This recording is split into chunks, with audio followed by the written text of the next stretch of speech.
Hi, I am Chief Officer of MV Aman Mohammed Aisha. I've been on board the ship since May 2017. Please help.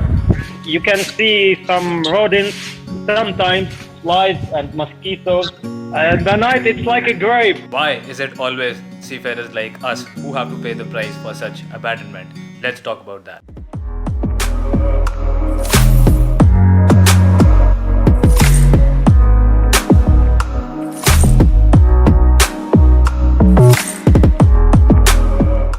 What's up guys, welcome back to another episode.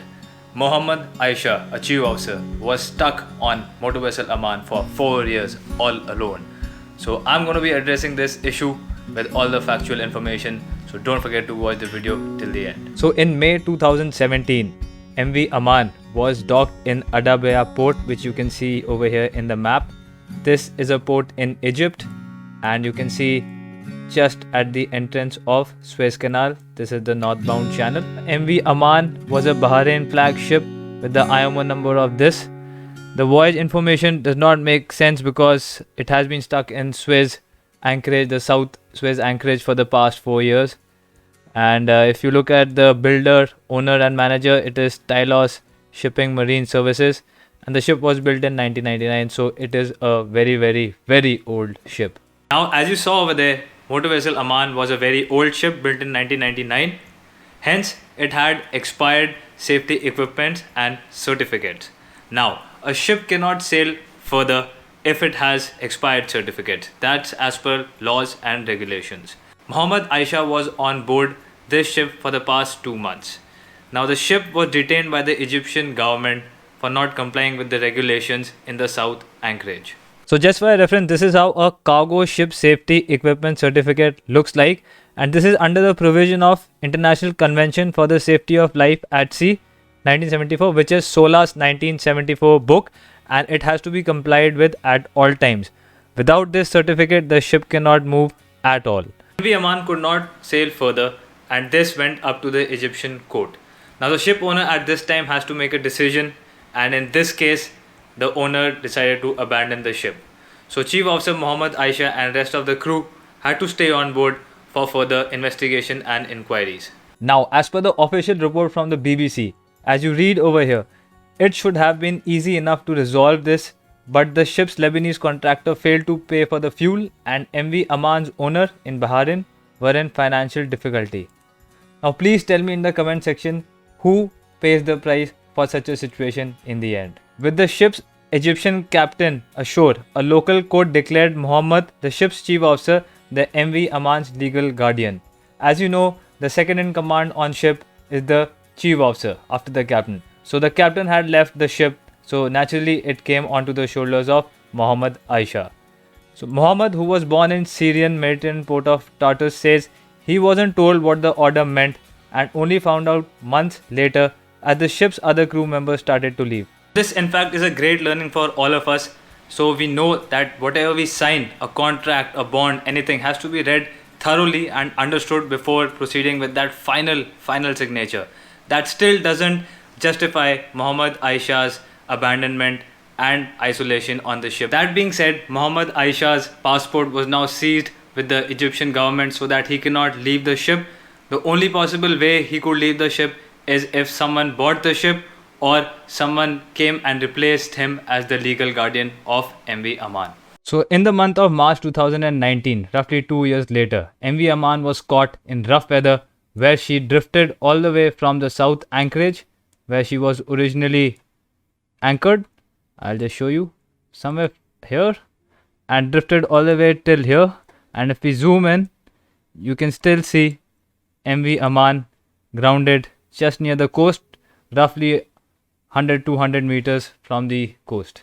Before proceeding further, please hit that like button and comment so that the YouTube algorithm catches this video and it is shared to more people for more information. According to the Wall Street Journal, Chief Med Mohammed Aisha awoke to the groans and tremors of ship listing hard to starboard. So ship listing hard to starboard looks something like this. He then went up 5 flights of stairs to the bridge and shined his phone's flashlight on the navigation dial. This clearly means that there was no power on the ship whatsoever. That means no fuel on the ship either. Now, the MV Aman was tilting 10 degrees and its 330-foot long hull taking on more than 6 feet of water. So this clearly means that the ship was in a dire situation and was under emergency. 3 miles up from the nearest ship, Mr. Aisha knew that if the 3,000-ton boat went under, it would suck him and the only person on board into the Red Sea. He also stated that it was the best chance for him to escape. Let me know what you think Mr. Aisha could have done in this situation. As per me, there is life raft, but in rough weather, the life raft can be dangerous and perhaps could even kill you. So the best place to be is on board. So Chief Officer Aisha did activate an emergency beacon and shouted "Mayday, Mayday" into the radio. Hours crawled by before a military patrol arrived to whisk him to land. That means take him to the land. 10 days he was interrogated by military and police, and later Mr. Aisha was right back where he started, returned to a deserted ship whose hull had been repaired. It was October 27, 2019 and he wasn't going anywhere. Hence, his prison journey continued.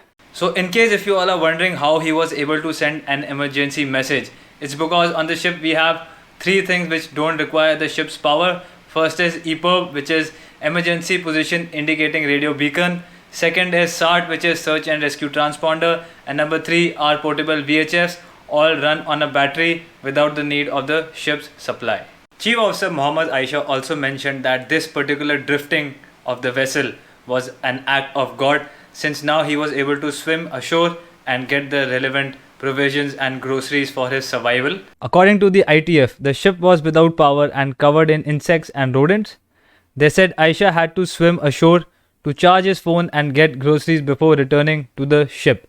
Now below you can see a picture of Aisha going to the ship after picking up his stores and provisions. It took 4 years for him to be free of this prison, and that happened only because of the ITF. Now I'm going to explain to you what ITF is and how exactly Chief Officer Mohammed Aisha was rescued. Moving to the official website of ITF Seafarers. What is ITF? ITF is basically helping seafarers since 1896, and it is working to improve conditions for seafarers of all nationalities, ensure regulations of shipping industry, to protect interest and right of workers, and it is helping crew regardless of their nationality or flag of the ship. So Chief Officer Mohammed Aisha's case was recognized by the ITF, and the ITF even offered to pay everything, but still the government of Egypt / the court did not allow that. After 4 years, when the ITF sent one of its union representative to substitute Mohammed Aisha to be the legal guardian of the ship, the court of Egypt accepted it, and finally Chief Officer Mohammed Aisha was free. The toughest moment Chief Officer Mohammed Aisha faced was when in August 2018 he learned that his mother, a teacher responsible for his excellent English, had died. He seriously considered ending his life. He also said that at night the ship was like a grave. You can't see anything, you can't hear anything. It's like you are in a coffin. I've lost my mother 2 years ago, and she's never going to see me again because of this cursed ship. Now, as per the statistics from ILO, which is International Labour Organization, there are more than 250 such cases of abandonment in the world, out of which 85 plus cases were recorded in 2020 alone. This happens because the ship owner or the company have huge mortgage on the vessel and the depths are way above that. So what they tell the crew is to drop their anchor and just walk away. As a seafarer myself, I would definitely say that this is a moment where everyone, the entire world, should recognize us and the difficulties we face. We came into limelight when the SUEZ Canal incident occurred, but after that everything was washed off again. In some of the countries, seafarers are still not considered essential workers. So if we stop, the world cargo transportation will stop. So I would like to put this question across to you guys. Let me know in the comment section what are your thoughts on it. If you did like the video, don't forget to like, share and subscribe. Let me know if I should continue such investigations. Before leaving, I would also like to say that Mohammed Aisha is safely back home, and the question was asked to him if he would join back, and he said, Yes, of course. I am a chief mate. Before I came here to the ship, I was one step away from being a captain.